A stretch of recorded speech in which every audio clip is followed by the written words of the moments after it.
But it's also because Trump has found new confidence in recent weeks. And that's partly because of what he sees in the polls, both internal polling, but also public polling. This week, we've seen, according to CNN, Harris's lead in the blue wall states evaporate by a couple of points.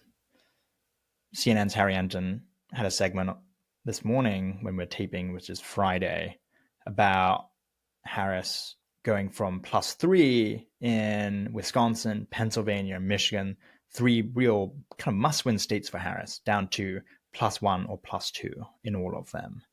And that's a trend that has obviously been celebrated by Trump world, and Harris's campaign dismisses that as, it's all a margin of error, so it doesn't really mean anything anyway.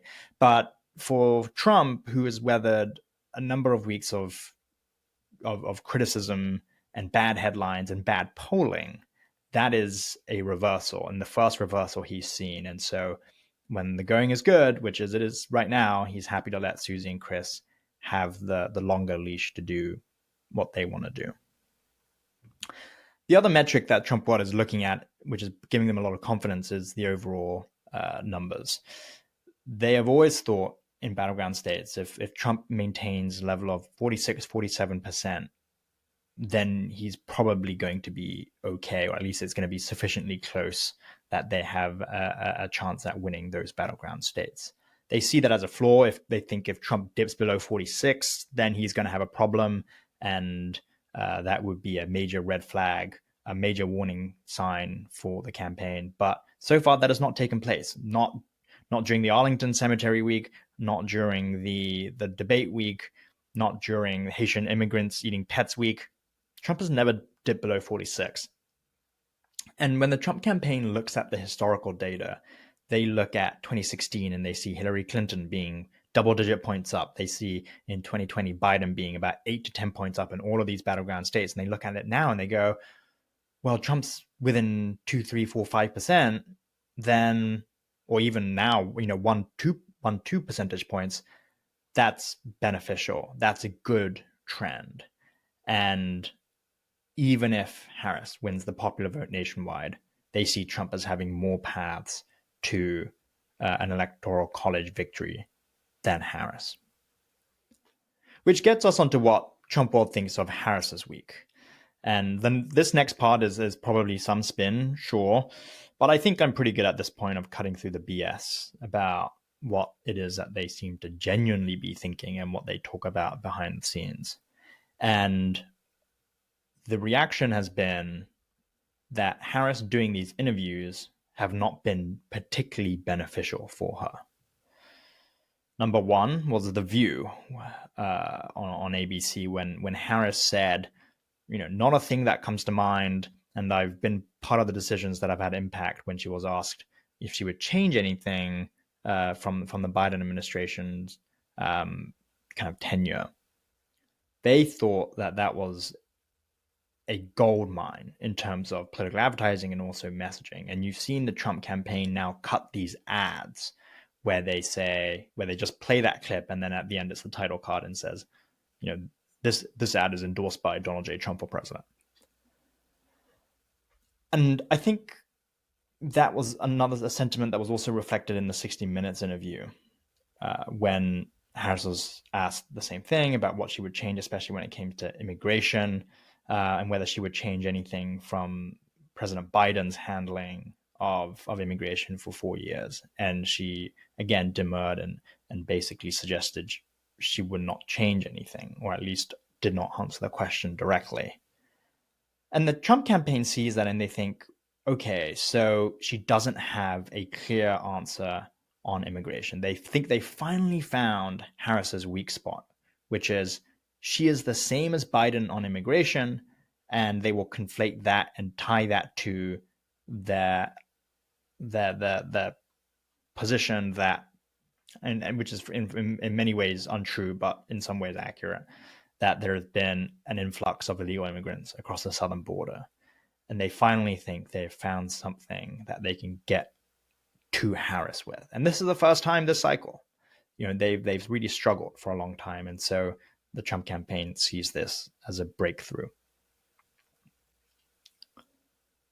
It also ties back to the hurricane. They're increasingly coming up with ways to tie Harris to events or situations that aren't necessarily true. But in today's hyperpolarized world, where it's not clear always what the facts are, Trump tends to get a free pass.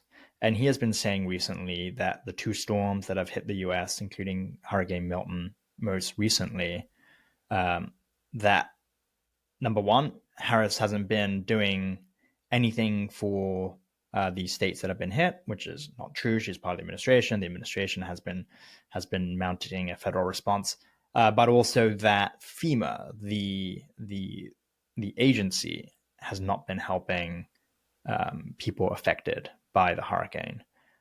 Partly because the funding for FEMA, Trump says, has been diverted to paying for illegal immigrants, which again is not quite true. What has happened is there was some money that FEMA had that was destined to go to immigrants, and that is what happened.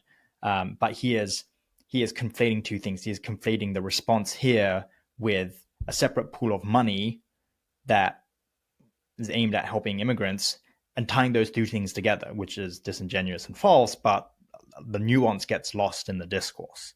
And so effectively what the Trump campaign has figured out is, at the moment, they are getting away with saying that Harris not only wouldn't do anything about immigration differently from Biden, but also she and Biden are not doing anything to help hurricane victims. And that can be potentially quite a powerful message.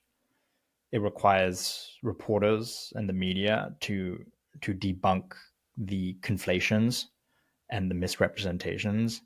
But in the main, it's becoming harder and harder, especially since the news cycle is so fast, to point these things out in a meaningful and material way to swing voters who are already getting bombarded by political ads every second they flip on the TV or they open their phone. If you live in Pennsylvania, you basically can't go a day without probably seeing about 15 to 20 political ads.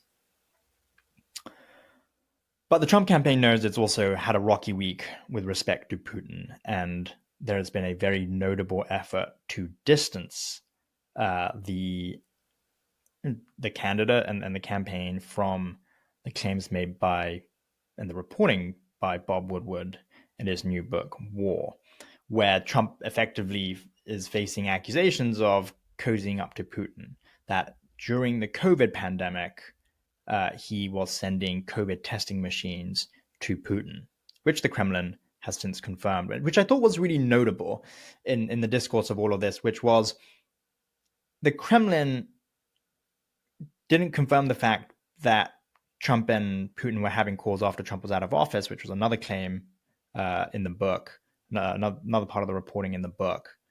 But they did confirm the testing. It's not exactly clear why the Kremlin chose to confirm that Trump had sent Putin for his personal use COVID testing machines, but they have. Potentially detrimental to Trump because it looks like he was putting his pal Putin, again, Russia, technically a strategic adversary of the United States, above American citizens at a time when testing in the United States was suboptimal. But I thought it was also notable, the reporting that Putin told Trump not to publicize at the time that he had done so because it could be politically damaging for him. It took Putin for Trump not to publicize that. It took Russia saying, hey, if this story gets out in the US, you're going to look like a shill for Russia, which is a little too obvious even for us.